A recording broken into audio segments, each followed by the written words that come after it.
Greetings, ladies and gentlemen. The Great Scott here, and welcome to another one of my virtual volunteer segments during this stay-at-home advisory, which we all hope is ending soon. And today we have a very good segment for you here today, and a very great virtual volunteer. All I can say about today's segment is it's going to be super! Because today we are privileged to have one of the most famous superheroes ever.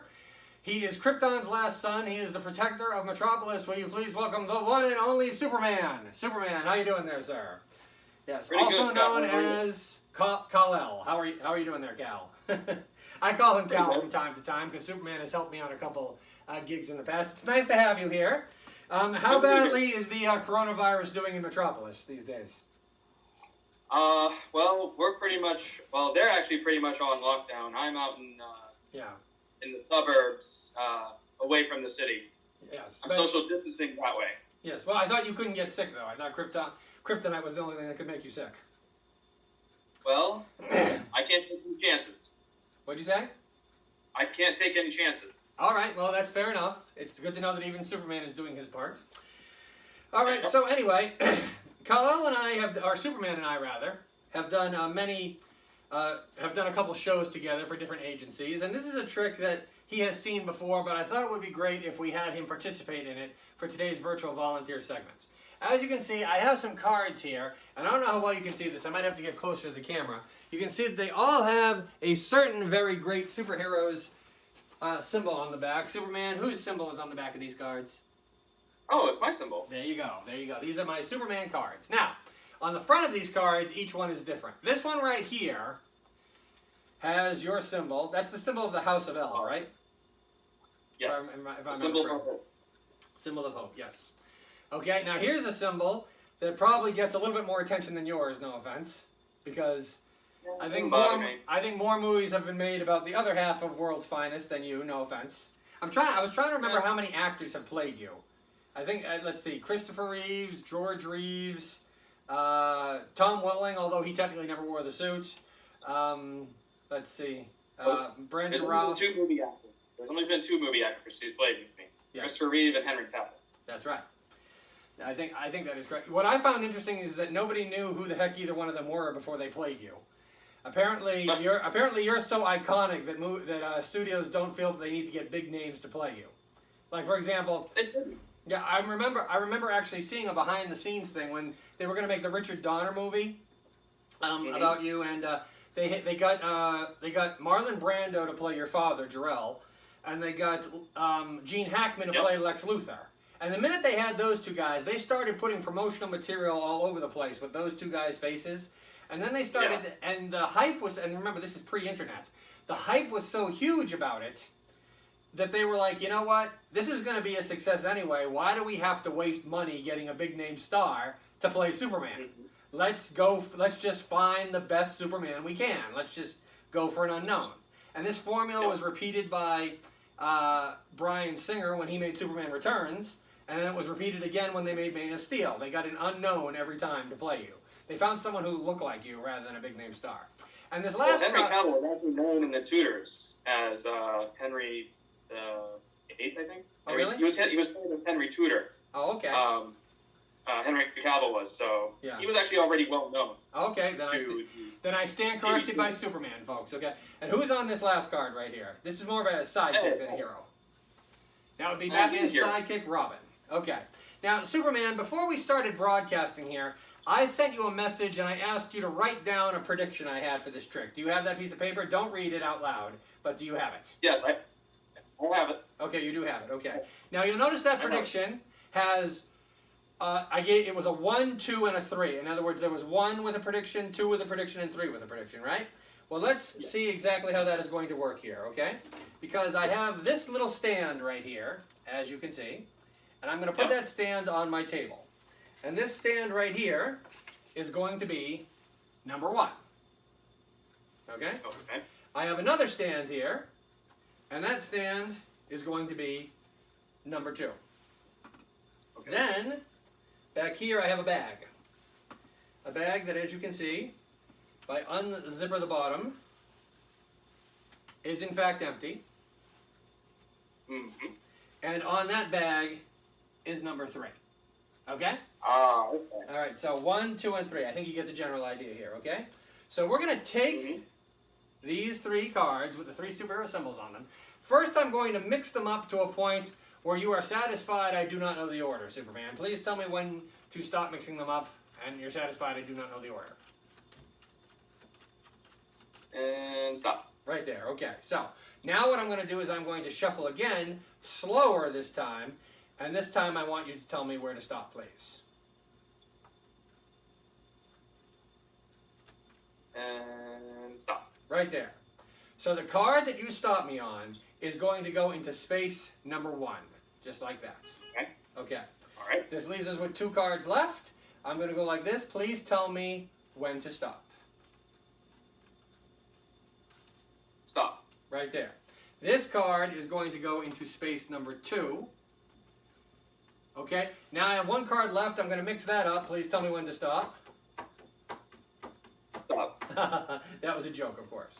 And that card, right here, is going to go into space number 3, which, of course, is the back. Okay. Okay. You stop me every time there, right, Superman? Yes, I did. Okay. You made all the decisions, not me. Please pick up the prediction I sent to you before this started, if you would. Okay? Okay. So the first prediction... What was the prediction for number 1? Prediction... All right, for prediction number 1 was going to be the Batman card. Batman card. Oh, wow. Nicely done there. Okay? Okay. What was the prediction for number 2? The prediction for number 2 is going to be the Robin card. The Robin card. Can you please confirm that that is the Robin card right there? Thank you. And what was the prediction for number 3? The prediction for number 3 is Superman. Wait a minute. It didn't say Superman card? It just said Superman? Oh dear. I think that might have messed things up here just a little bit. Hold on. Oh, would you look at that? Oh, look, it's a mini-me. It's Mini-You. I was just going to say that. It's miniature Superman from Fisher-Price right there. Well, thank you very much Superman, for being the virtual volunteer for today. No problem. Thank you. Anytime. Yeah. Now, I wanted to ask you some stuff here just real quickly. I know that you said that you're practicing social distancing because of everything that's going on here. Yep. And we mentioned earlier, we talked, briefly about the Superman movies. Not to put you on the spot or anything, but of all the times that they have retold your story in Hollywood, do you have a favorite actor who played you? Wow, that's a tough one. Each one, are we talking movie or are we talking TV series? It doesn't matter. Just portrayed you on screen. Okay, or you could do your favorite movie actor and your favorite TV show actor, whichever one you want to do. I would say I like and will always like Christopher Reeve as portraying me on screen. Okay. All right. I think he did it really well. The effects were, ahead of their time back in that century in the 70s, and they did a wonderful job portraying light and special effects of breaking through walls and bulletproof. They did good with it. Mm-hmm. However, I did like Man of Steel because, it was a little bit more gritty and it had more substance to it. Mm-hmm. But, it's every movie in the generation that's made has its own, it has its own flair to it that makes it work. Every director has a different vision. Say that again? Every director has a different vision of how they want to portray the hero. That is true. That is true. What I find interesting is, I'm not sure if a lot of people know this, one of my other guests a while back was Santa Claus. I had him on here. And what not a lot of people know is that Santa Claus, the movie, was actually produced by the same company that made the Richard Donner Superman, the Salkinds. As a matter of fact, if you look at Superman the movie and you look at Santa Claus the movie, there's almost like a same tone about them both. It's almost like you feel they could exist in the same universe. It's kind of interesting. It's kind of interesting. Now, one of the things that I know that you do from time to time is you will make a special guest appearance at some Comic-Cons here in Boston, which we all love you for. Now, obviously, there's a lot of people that are thinking Comic-Cons are going to be a thing of the past after this pandemic. I think that it's a question of when they're going to return, not a question of if.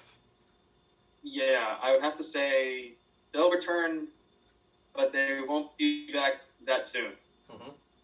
So, well, you have to remember one thing. I would say. Yeah? You would say? I would say they'll be back in like 2.5 to 3 years, maybe. Really? Maybe sooner. I don't know. It all depends on how this all gets taken care of. That is true. Yeah, that's true. I think there have been some mini cons in this area. There's always a chance those could come back before the big convention ones do. Because I got an invite to do or be part of a WebCon, which is a virtual convention. When is that? I think it's at the end of May. Cool. That could be interesting. Who knows, man? Everything's going virtual these days. I'm even doing magic shows virtually now. You helped me with one of my first virtual magic shows before everything got shut down. You know, I think the virtual magic show you helped me with, I think it was the day before the stay-at-home advisory got put in place here in Boston. And there's a lot of people that are optimistic that the stay-at-home advisory is not continuing and we're going into phase 1 Monday for the simple reason that the governor has extended the stay-at-home order twice since he first put it in place. And every time he's extended it, he's always given us about a week's notice. Here we are 4 days before it's supposed to expire, and he said nothing. So that's why a lot of people think that we're going into phase 1 come Monday, or at the very least, we're hearing what's going to happen as far as phase 1. Well, if everything goes accordingly and everyone abides by the social distancing and abides by the safety of making sure you're keeping others safe, not just yourself, but other people safe as well, and keeping people from being around people who could be infected to a minimal, then we could possibly have a phase 1 opening of the economy up here in Massachusetts. Yes, that would be very nice. That would be very nice. We should pray for it and happen. You know, but we have to be patient. Yeah, I tell a lot of people on here, I'm blessed enough to have a job that the governor is still letting do, which is Uber Eats driving. Of course, every restaurant you go in, and a lot of people don't realize that's a lot safer than people realize it is. Because, first of all, everybody is saying leave the food on the doorstep these days. And half of the restaurants I walk into look like something out of a hazmat movie where you can't get further than the front door because they're all blocked off by tables, and the orders you're there to pick up are right there. So it's very little human. I probably have less human contact than grocery store workers do. So I probably I would say so. Yeah, so I'm very privileged to have a job that gets me out of my apartment because I do get cabin fever, and allows me to still work. And the truth is, so many people are using Uber Eats now that it takes me 5 hours to make what it used to take me 8 hours to make. Yes. Yeah. It's definitely decreased a little bit. Yeah. No, I mean I'm making more money in less time, so I don't have to work as hard. Oh. Yeah. Oh, okay. Well, hey, that's even better. No. I said, like for example, our mutual friend Justin Curry. He once before this started, he was a ride along with me to make sure that I didn't feel too isolated sometimes. And we once did like close to a 12-hour day, driving all through Boston and everything. And I think I only made something a little bit over $100. Well, I made over $100 in 4.5 hours yesterday. Wow. Yeah, so it's definitely got the demand for it has definitely gone up. So it's easier to. What's great about it is it actually allows me to. I'm finally at the point where I can drive minimally and have a life. The problem is nothing that I like to go do is open, like movies or anything. I know. So I missed the movie too. It's a catch-22. But to be honest with you, there wasn't much coming out soon that I wanted to see anyway. So I'm not sure what's happening. Oh, by the way, did you hear the latest from the CW? Yeah, there's going to be a Superman and Lois TV series. Yeah, next January. I wish they would get rid of the darn cape thingies. Oh, really? That are on the, yeah. Yeah, you don't like those? You heard it here, CW. Superman doesn't like them, okay? But anyway, the funny thing is all of their Arrowverse shows are all filmed up in Vancouver where the restrictions are a lot tighter. I mean, the Vancouver police are ticketing people for going to the park up there, for Pete's sake. And they got to do what they're going to do to make sure people are going to heed the warning. And, the more people that go out there to defy the rules, the longer the stay-at-home order is going to be. Yes. You want it to end, then do as you're told, and then the sooner we can open. Mm-hmm. Well, anyway, my point is that the CW has always announced that all their Arrowverse shows are not coming back till January of 2021. I noticed that. I saw that. And I think it might be because they're at a point where they have to announce their schedule and nobody really knows what's going to happen. Like one of my favorite shows is a show called Blue Bloods. That show films in New York City, and in order to be ready for the fall premiere, they usually start recording in August. So I'm wondering how in the world are they going to be able to film in New York City in August? I'm wondering if that's good. I mean, New York is the epicenter of this thing, so I'm wondering if we might see a later season. Yeah. What I was going to say was a thing that will make a comeback because of this virus. Mm-hmm. I see drive-in theaters, drive-in movies coming back. Yeah, but you got to have movies to show in order for that to happen. Someone out in LA County said people are chomping at the bit wanting to film stuff again. So I'm sure they'll find a way to make it happen, even if they have to think outside the box or have to be tremendously careful.